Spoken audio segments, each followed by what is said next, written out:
Chapter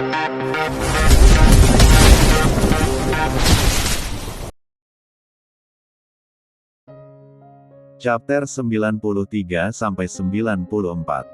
Gairah sang CEO dingin. Hari ini Fandi dan Anggun kembali ke tanah air, karena acara honeymoon mereka sudah selesai. Jet pribadi keluarga Dwi Pangga sudah tiba di bandara. Anggun dan Fandi sudah siap pergi ke bandara. Anggun terlihat cantik dengan memakai baju hitam, kacamata hitam, dan jaket berwarna biru. Sedangkan Fandi terlihat tampan dengan memakai kaos berwarna putih dan jaket warna hitam, tidak lupa kacamata dan topinya. Istri aku cantik banget, puji Fandi. Suami aku juga tampan banget, puji Anggun. Love you sayang, Fandi mencium bibir istrinya sekilas. Love you more bunny. Anggun dan Fandi berjalan menuju lobi hotel. Fandi dan Anggun check out dari hotel. Sepanjang jalan keluar hotel semua mata terpesona melihat pasangan suami istri itu. Bagaimana tidak, suaminya tampan dan istrinya juga cantik. Fandi dan Anggun berangkat menuju bandara. Tak jauh bedanya dengan pemandangan di hotel tadi, di bandara pun begitu. Fandi turun dari mobil, semua mata yang ada di sana terpesona melihat ketampanan Fandi yang di atas rata-rata itu. Anggun turun dari mobil. Tak jauh beda dengan suaminya, semua orang terpesona sama kecantikan Anggun, terutama mata para lelaki yang seakan mau melompat keluar. Fandi yang melihat cara para lelaki itu menatap istrinya pun geram. Sayang, jangan jauh-jauh dari aku. Kenapa mas? Kamu tidak lihat cara para lelaki itu menatap kamu? Apa bedanya sama para perempuan itu mas? Cara mereka memandangmu seperti mau menerkammu. Anggun dan Fandi pun tertawa. Fandi merangkul pinggang istrinya dengan posesif. Anggun tidak masalah, justru dia sangat bahagia kalau suaminya bertingkah posesif seperti itu. Menurut Anggun itu sangat lucu dan menggemaskan. Fandi dan Anggun masuk ke dalam pesawat jet. Mereka memilih berangkat pagi, karena mengingat perjalanan mereka sangat jauh. Fandi dan Anggun sudah berada di atas pesawat jet. Pesawat jet itu pun terbang meninggal Bandara Internasional Paris, atau lebih tepatnya Bandara Paris Charles de Gaulle. Sayang, kalau kamu mau istirahat, kamu bisa tidur di kamar. Nanti aja mas, aku mau di sini dulu nemenin kamu. Mereka pun menghabiskan waktu dengan mengobrol dan sesekali mereka juga bercanda, bahkan Fandi dibuat tertawa lepas oleh tingkah istrinya itu. Tak berapa lama rasa kantuk pun menyerang Anggun, akhirnya Anggun terlelap. Fandi yang melihat istrinya terlelap hanya tersenyum, kemudian Fandi menggendong istrinya ke kamar yang ada di pesawat jet itu. Fandi ikut membaringkan tubuhnya di samping istrinya, Fandi ikut tidur dengan memeluk istrinya. Perusahaan Wiguna. Marco dan kedua sahabatnya sedang sibuk dengan pekerjaan mereka masing-masing. Karena atasan mereka memberikan pekerjaan lebih banyak dari biasanya.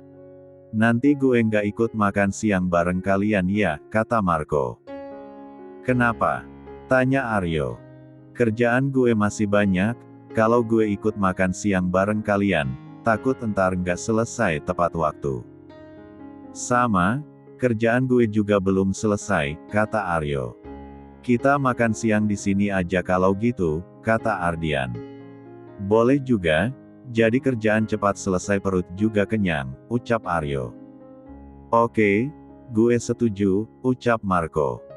Mereka melanjutkan kerjaan mereka kembali biar kerjaan cepat selesai. Perusahaan Dwi Pangga.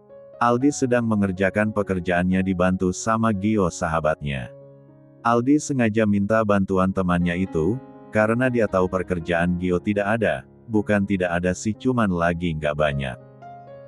Daripada Gio nggak ada kerja, cuma duduk-duduk aja, dan itu sama juga dengan memakan gaji buta, alasan Aldi.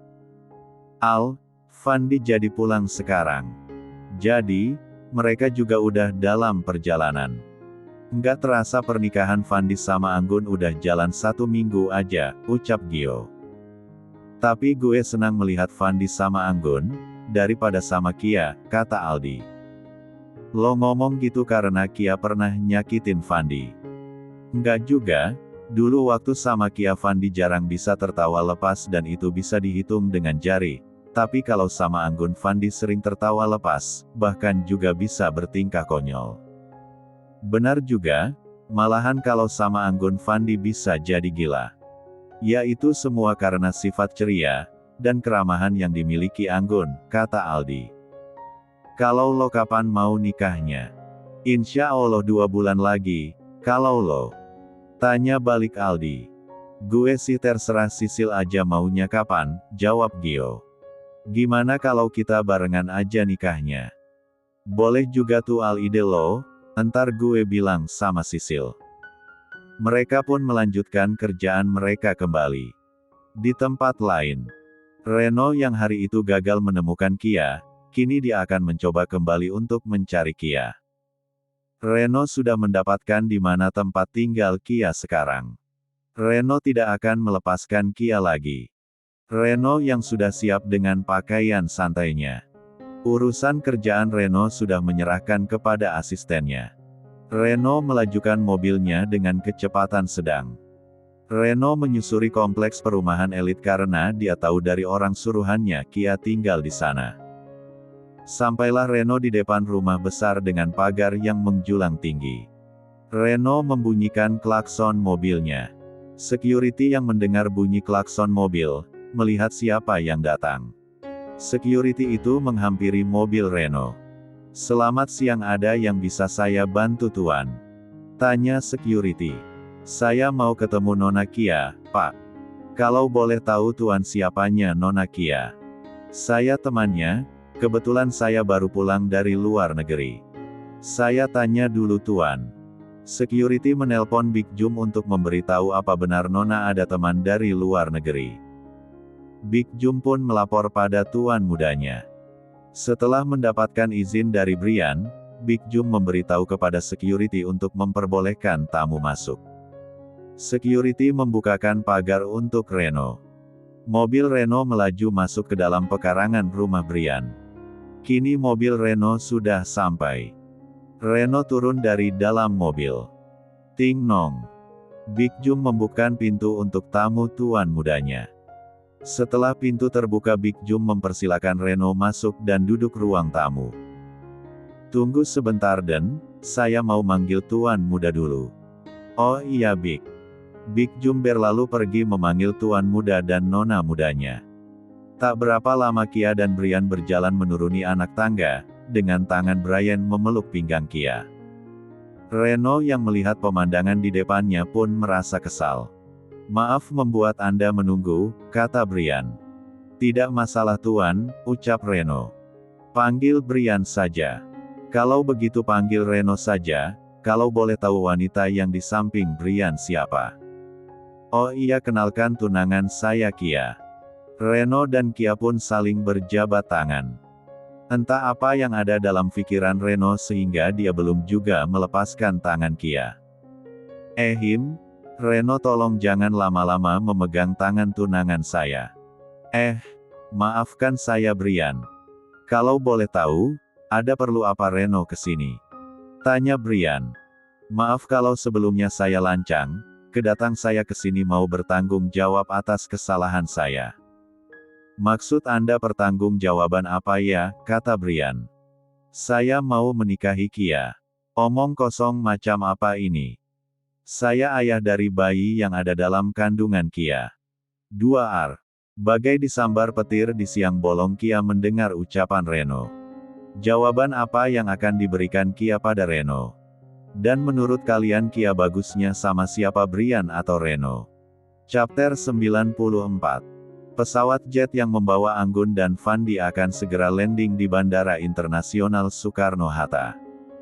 Keluarga dan para sahabatnya sudah menunggu kedatangan Pasutri itu. "Sayang bangun. Memem, udah nyampe ya Mas?" "Bentar lagi sayang, enak banget ya tidurnya, sampai ileran gitu." Dengan cepat Anggun mengusap bibirnya, Anggun pun tersadar kalau dia dikerjai sama suaminya itu. "Mas, jangan teriak-teriak begitu." Anggun pun mengerucutkan bibirnya. Kap. Fandi mengecup bibir Anggun sekilas. Udah nggak usah dimanyun-manyunin lagi tuh bibir, entar Mas cium lagi loh. Kamu itu ya Mas, bukannya bujuk atau rayu aku, malah bikin tambah kesel. Buruan cuci mukanya bentar lagi pesawat mau landing. Mengecup kening Anggun. Walaupun masih kesal dengan suaminya itu tapi Anggun tetap menuruti apa kata suaminya itu. Anggun pun pergi ke kamar mandi untuk mencuci muka. Setelah itu memakai make up tipis dan mengoles bibirnya dengan lips balm. Selesai memakai sedikit riasan wajah Anggun pun terlihat lebih fresh. Anggun keluar dari kamar mandi dan segera bergabung dengan suaminya. Anggun duduk di samping suaminya. Cantik banget, istri siapa sih ini? Goda Fandi. Cek. Gombal banget sih kamu Mas. Aku memuji istriku, bukan lagi ngegombal. Makasih pujiannya Cagia, mencium bibir Fandi sekilas. Sayang kamu panggil aku apa tadi? Manggil apa? Pura-pura lupa. Itu sayang, coba ulangi lagi ucapannya. Ucapan yang mana sih Mas? Sayang ayolah, dengan nada manja. Apaan sih Mas, kesal? Ya udah, merajuk. Anggun tersenyum geli melihat tingkah manja suaminya itu. Anggun duduk di atas paha suaminya. Fandi yang masih merajuk tidak menghiraukan istrinya itu. Cagia, saranghe, dengan nada manja.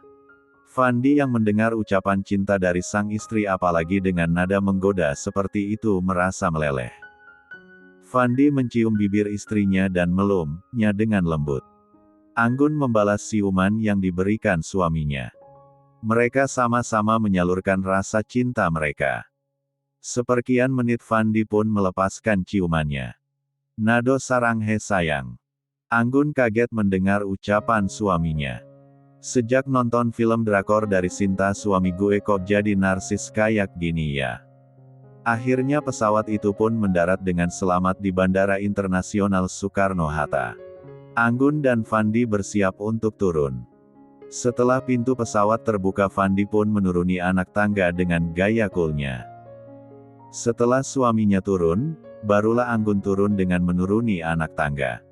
Anggun memasang kaca matanya kembali dan berjalan dengan gaya ala-ala model. Di pintu penjemputan keluarga dan para sahabat sudah menunggu kedatangan pasutri itu. Dari kejauhan Aska melihat kakaknya berjalan dengan santainya. Aska berlari mengejar kakaknya. Anggun yang melihat adiknya berlari ke arahnya pun tersenyum. Hi boy, kenapa kamu hobi sekali berlari, hi hai memem. Anggun dan Aska berjalan menemui keluarga dan para sahabatnya. Anggun merasa terharu karena seluruh keluarga dan sahabatnya menyempatkan diri datang menjemputnya dan suami. Selamat datang kembali sayang, ucap Kiara. Terima kasih Ma.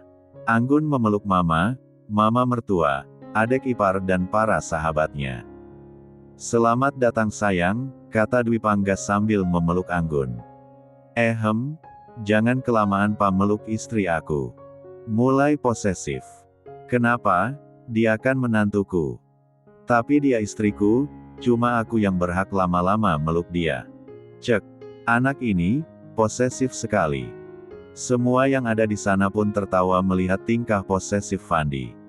Tak dipungkiri mereka juga bahagia melihatnya, karena itu berarti Fandi sangat menyayangi dan melindungi Anggun. Apa kalian tidak merindukan aku? Tanya Fandi. Tidak, jawab mereka serempak. Aska kangen sama abang.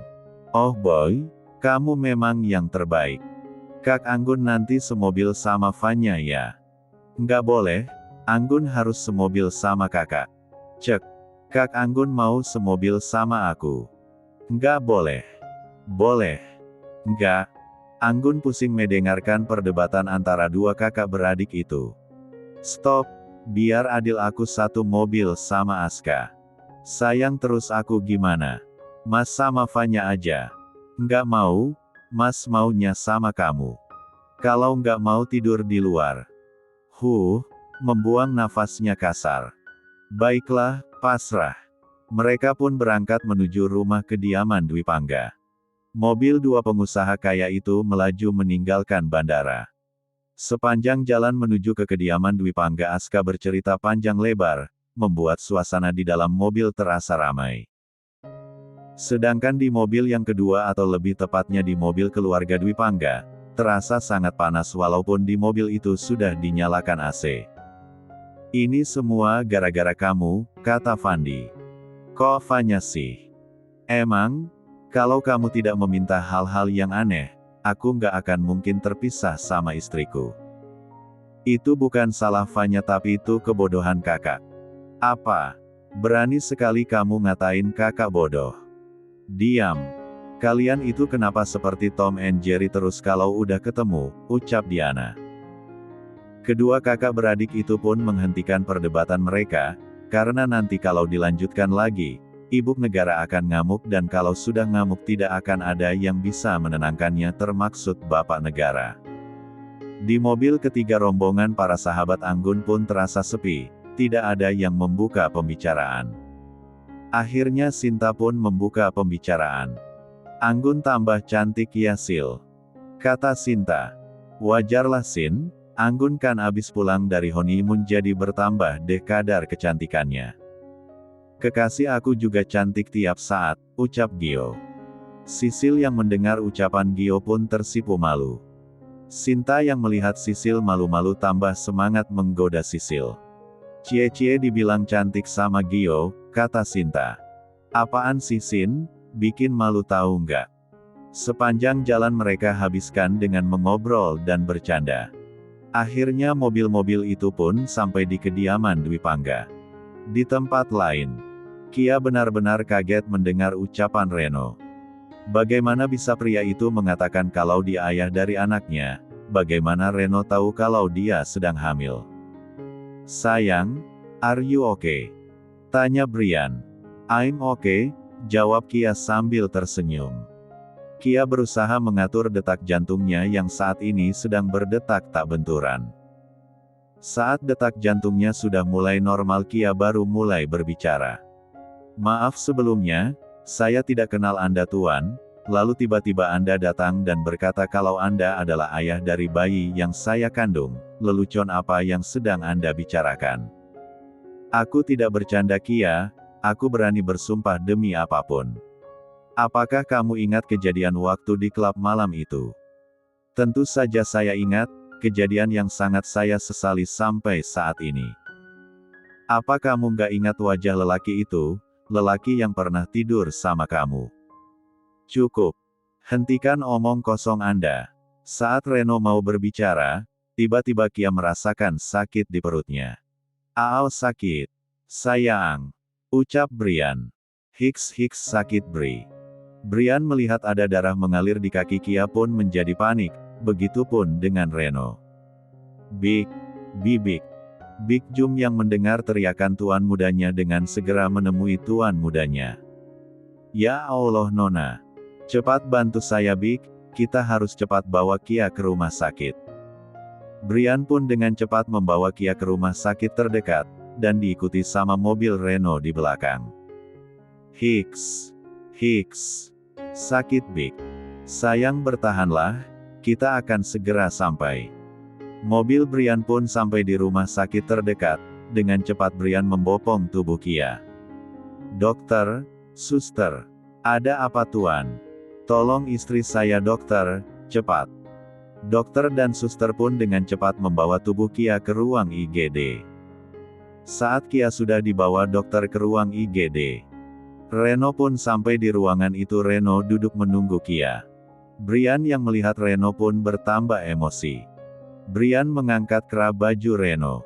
Kalau sampai terjadi sesuatu pada Kia dan bayinya gue bunuh lo.